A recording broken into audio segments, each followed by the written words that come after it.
가지의 말씀입니다. 우리 한 절씩 말씀 교독하면서 읽도록 하겠습니다. 다윗이 마루타고 조금 지나니 무이보셋의 종 시바가 안장 지운 두 나귀의 떡 200개와 건포도 100송이와 여름과일 100개와 포도주 한 가죽 부대를 싣고 다윗을 맞는지라.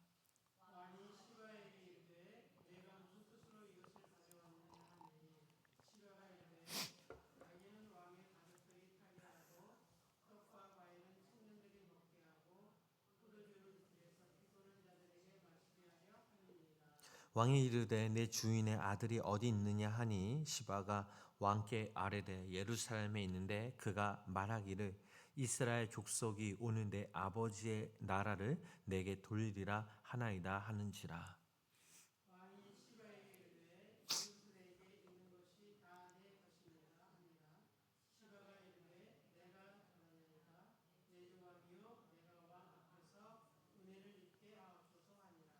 다윗 왕이 바후림의 이름에 거기서 사울의 친족 한 사람이 나오니 게라의 아들이요 이름은 시므이라. 그가 나오면서 계속하여 저주하고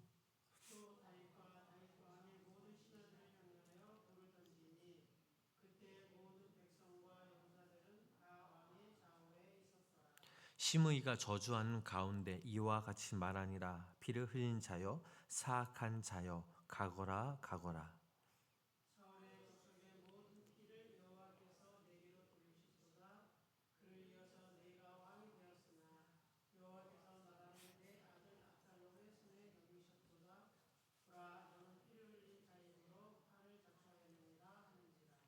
수라야 아를 아비새가 왕께 여짜오되 이 죽은 개가 어찌 내 주 왕을 저주하리이까 청하건대 내가 건너가서 그의 머리를 베게 하소서 하니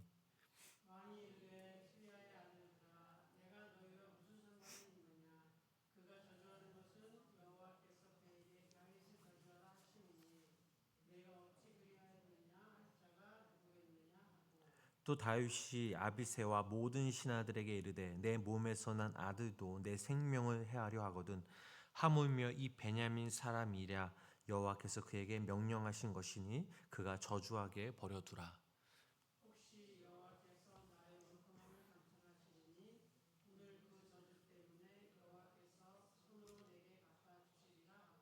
다윗과 그의 추종자들이 길을 갈 때에 시므이는 산비탈로 따라가면서 저주하고 그를 향하여 돌을 던지며 먼지를 날리더라.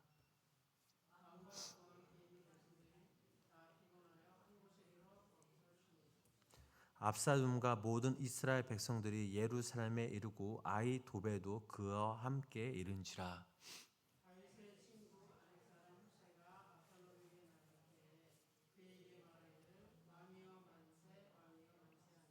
압살롬이 후세에게 이르되 이것이 내가 친구를 후대하는 것이냐 내가 어찌하여 네 친구와 함께 가지 아니하였느냐 하니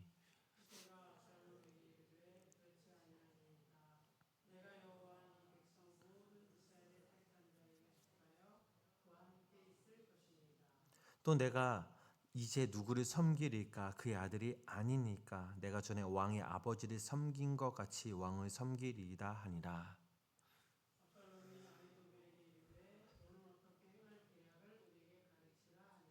아히도벨이 압살롬에게 이르되 왕의 아버지가 남겨두어 왕궁을 지키게 한 후궁들과 더불어 동침하소서. 그리하면 왕께서 왕의 아버지가 위허하는 바 됨을 온 이스라엘이 들으니 왕과 함께 있는 모든 사람의 힘이 더욱 강하여지리라 하니라.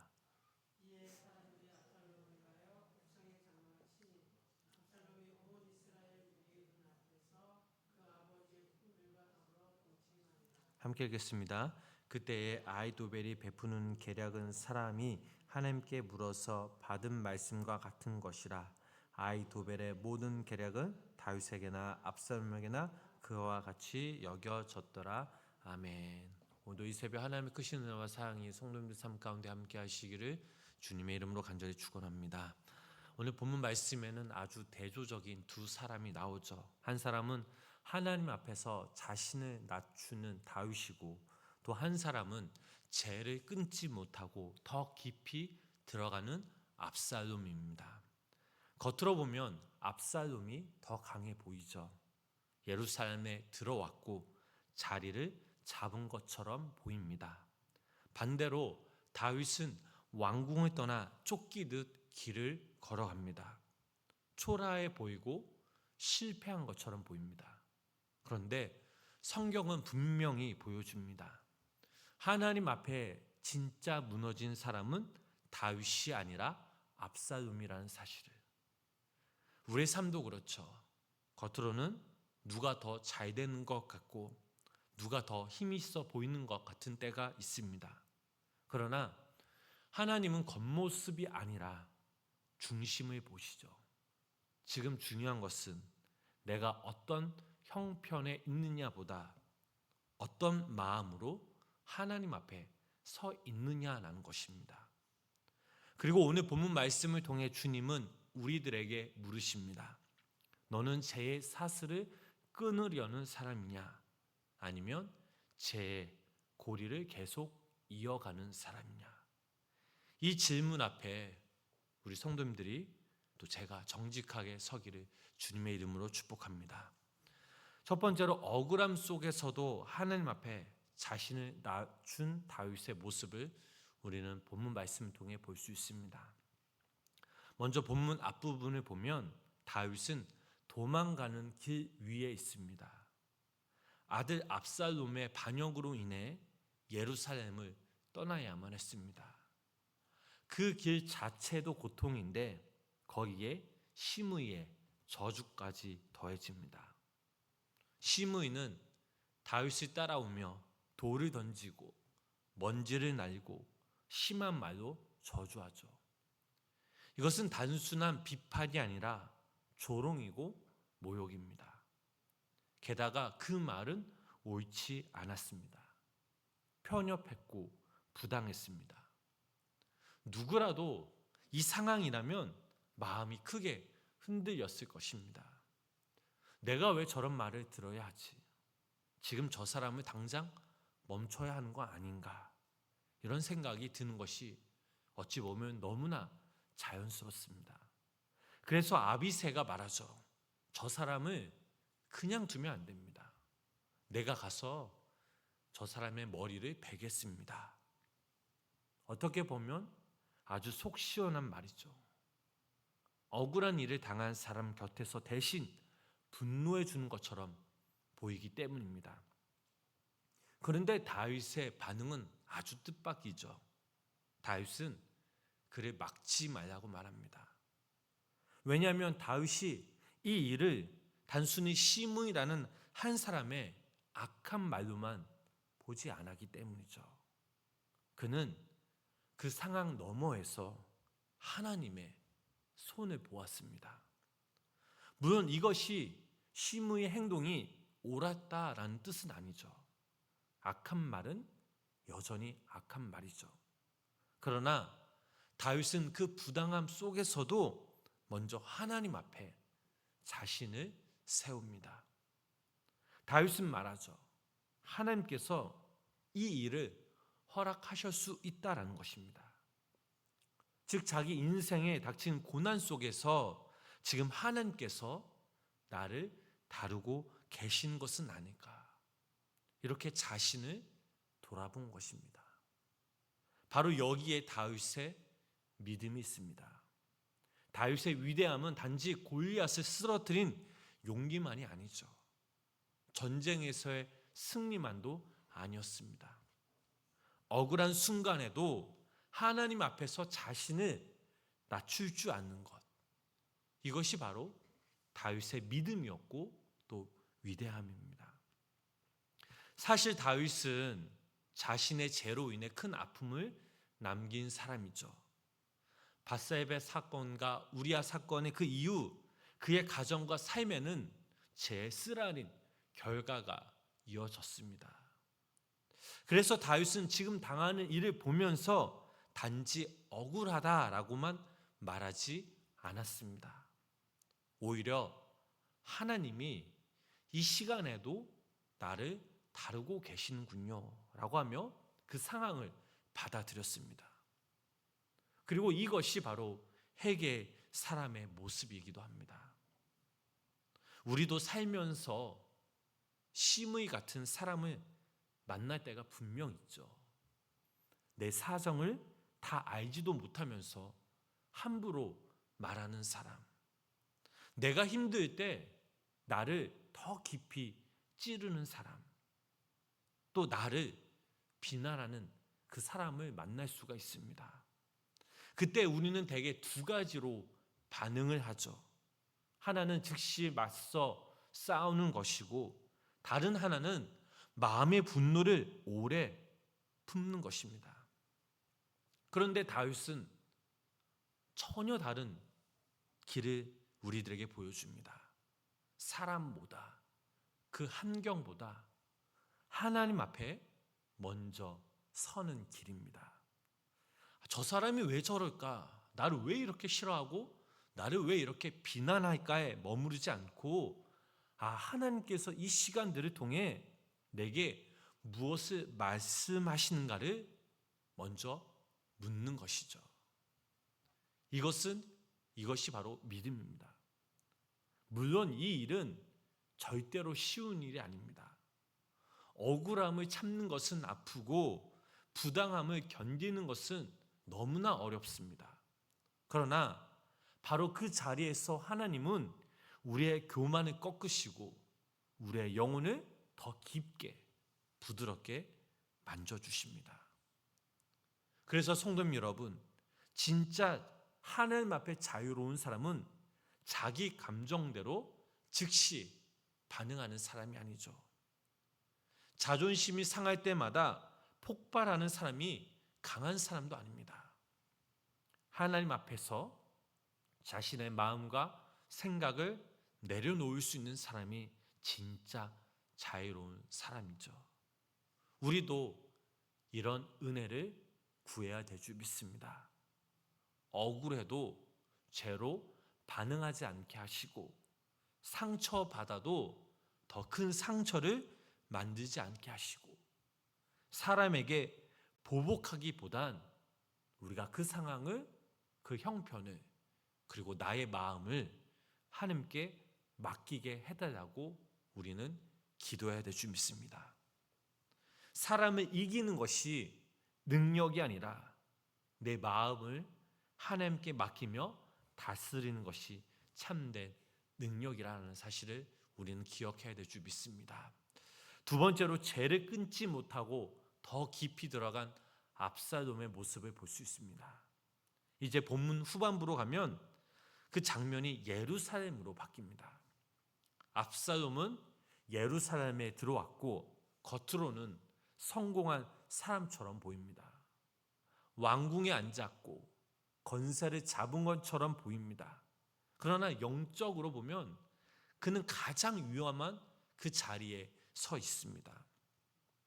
압살롬은 아히도벨에게 묻죠. 이제 어떻게 해야겠습니까? 그런데 아히도벨이 내놓은 조언은 너무나 악했습니다. 다윗의 후궁들과 동침하라는 것이었죠. 이것은 단지 한 개인의 타락이 아닙니다. 아버지의 권위를 공개적으로 짓밟고 자신이 왕권을 완전히 차지했다라는 것을 드러내는 행위였습니다. 그리고 무엇보다 이것은 하나님 앞에서 분명한 죄였습니다. 당시 어떠한 문화적 관례가 있었다 해도 하나님의 백성에게는 결코 정당화될 수 없는 일이었습니다. 율법이 금하고 있는 죄였기 때문이죠. 그런데 압살롬은 주저하지 않았습니다. 망설임이 없었습니다. 왜 그렇습니까? 죄를 죄로 느끼지 못하고 있기 때문이죠. 이것이 참으로 무서운 일입니다. 사람은 처음 죄를 지을 때는 두려움이 있죠. 양심의 가책도 있습니다. 그런데 그 죄를 계속 붙들고 살아가면 점점 무뎌지죠. 죄가 불편하지 않게 되고 익숙해지고 나중에는 이 죄를 합리화하게 됩니다. 그때 사람은 매우 위험한 자리에 들어선 것이죠. 압살롬을 보면 참으로 아이러니하죠. 그는 암논이 다말에게 행한 악한 그 죄에 대해 분노했던 사람입니다. 그런데 이제는 자신이 또 다른 악을 행하고 있습니다. 자기는 과거에 받은 상처는 분명히 기억하지만 지금 자신이 만들고 있는 그 죄를 보지 못하는 것입니다. 사실 어떻게 보면 이것이 우리의 모습이기도 하죠. 남의 잘못은 오래 기억합니다. 내가 받은 상처는 쉽게 잊지 못합니다. 그런데 내가 반복하는 죄, 내가 남에게 주는 상처는 잘 보지 못할 때가 분명 있습니다. 그래서 죄는 무섭습니다. 한 번으로 끝나지 않습니다. 이어지고 자라고 자신을 묵습니다. 한 번의 미움이 또 다른 미움으로 이어지고 한 번의 그 타협이 더 큰 타협으로 이어집니다. 처음에는 내가 죄를 붙들고 있는 것 같지만 나중에는 그 죄가 나를 붙들고 있습니다. 그러므로 성도님 여러분, 죄를 작게 여기지 마시기 바랍니다. 이 정도는 괜찮겠지. 에이, 한 번쯤이야. 다들 이렇게 사는데 이런 마음과 생각이 위험합니다. 압살롬이 하루아침에 저 자리에 간 것이 아니죠. 자기 안에 분노와 야망과 그 복수심을 하나님 앞에서 다루지 않았기 때문에 결국 제 그 길을 더 깊이 걸어가게 된 것입니다. 우리도 마찬가지입니다. 작은 죄를 절대로 가볍게 넘기면 안 됩니다. 해결을 미루면 안 됩니다. 마음속에 있는 미움과 교만과 욕심을 우리가 주님 앞에 가져가지 않으면 언젠가 이것이 우리를 끌고 가게 된다라는 사실입니다.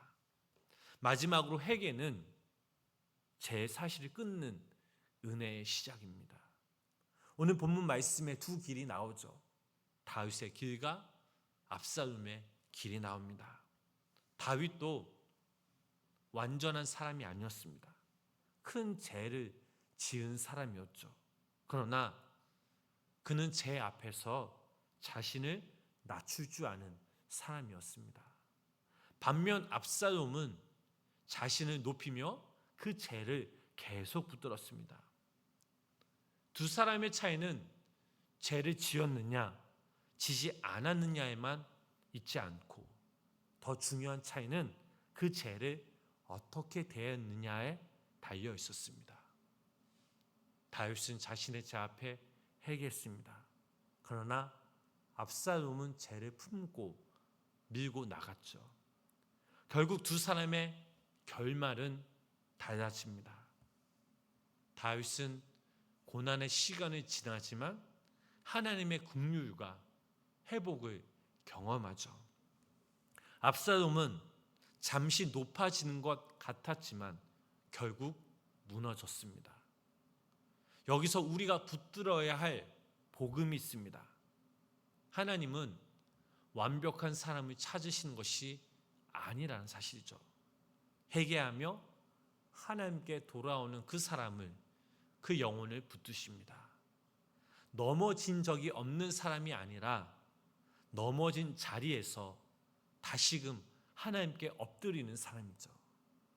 죄가 전혀 없는 사람이 아니라 죄를 끊고 주님께 나오는 그 한 사람을 하나님은 찾으십니다. 우리 모두에게는 끊어야 할 죄의 사슬이 있습니다. 어떤 분에게는 미움일 수도 있고 또 어떤 분에게는 거짓과 위선일 수도 있습니다. 또 어떤 분에게는 비교하는 마음, 용서하지 못하는 마음이 있을 수도 있습니다. 또 어떤 분에게는 오랫동안 붙들고 있는 은밀한 죄일 수도 있습니다. 중요한 것은 죄가 있느냐 없느냐가 아니라 그 죄를 계속 붙들고 갈 것이냐 아니면 하나님 앞에서 끊어버릴 것이냐라는 것이죠. 회개는 단순히 마음이 잠깐 아픈 것이 아닙니다. 방향을 바꾸는 것이죠. 죄를 인정하는 것입니다. 핑계를 멈추는 것이죠. 그리고 하나님 앞에 내가 무릎을 꿇는 것입니다. 주님, 제가 잘못했습니다. 제가 이 죄를 끊고 싶습니다. 주님, 제 힘으로 안 되니 저를 붙들어 주십시오. 하나님은 이런 기도를 절대 외면하지 않으십니다. 어떤 죄라도, 어떤 실패라도, 어떤 부끄러움이라도 진심으로 끊고 주님께 나오는 그 사람을 주님은 붙드시고 다시 세우십니다. 이것이 은혜입니다. 그리고 이것이 복음입니다. 오늘 본문 말씀은 두 사람을 우리들 앞에 세워놓습니다. 억울함 속에서도 자신을 낮춘 다윗, 그리고 죄를 멈추지 않고 끝까지 붙드는 압살롬. 우리의 삶에도 날마다 이런 선택의 순간들이 분명 있습니다. 오늘도 분명 있을 수 있습니다. 상처받을 때, 억울한 일을 당할 때에, 제 유혹이 찾아올 때 우리 성도님들은 어느 길을 선택하시겠습니까? 자존심을 붙드시겠습니까? 아니면 하나님 앞에 자신을 낮추시겠습니까? 죄를 변명하시겠습니까? 아니면 회개하여 그 죄를 끊어내시겠습니까? 분노를 키우시겠습니까? 아니면 하나님께 믿고 맡기시겠습니까? 저와 여러분들이 오늘 이 땅에서 이 하루 살아갈 때 다윗의 길을 택하시길 주님의 이름으로 축복합니다. 제 고리를 계속 이어가는 사람이 아니라 회개로 제 그 사슬을 끊어버리는 사람. 주님은 그 한 사람을 오늘 하루 찾으십니다. 그리고 돌이키는 자를 다시 세우십니다. 바라기는 이 새벽 우리 모두가 우리의 자신을 하나님 앞에 낮추고 어떤 환경과 어떤 상황 속에서도 더욱더 하나님께 믿고 맡기며 하나님께 간구하며 나아갈 때에 하나님의 위로하심과 하나님의 은혜가 우리 성도님 삶 가운데 함께 하시고 특별히 우리의 죄의 사슬 끊는 자리로 날마다 나아가시는 귀한 믿음의 성도님들 삶이 되시길 주님의 이름으로 간절히 축원합니다. 기도하겠습니다. 하나님, 오늘도 우리가 이 말씀 앞에 우리의 자신을 돌아보게 하시니 감사를 드립니다. 억울한 일을 당할 때에 다윗처럼 하나님 앞에 자신을 낮추게 하시고 죄를 합리하며 붙드는 압살롬의 길로 가지 않게 하여 주시옵소서. 하나님, 우리 안에 끊어야 할 죄의 사슬들이 있다면 이 새벽에 회개함으로 끊어내게 하시고 다시금 주님 앞에 온전히 서는 우리 모두가 되게 하여 주시옵소서. 나의 상처보다 그때 주님을 바라보게 하시고 자존심보다 주님 앞에 순종을 택하게 하시며 죄에 묻어지지 않고 늘 깨어있는 그 마음을 우리들에게 허락하여 주시옵소서. 예수님의 이름으로 간절히 기도드렸습니다. 아멘.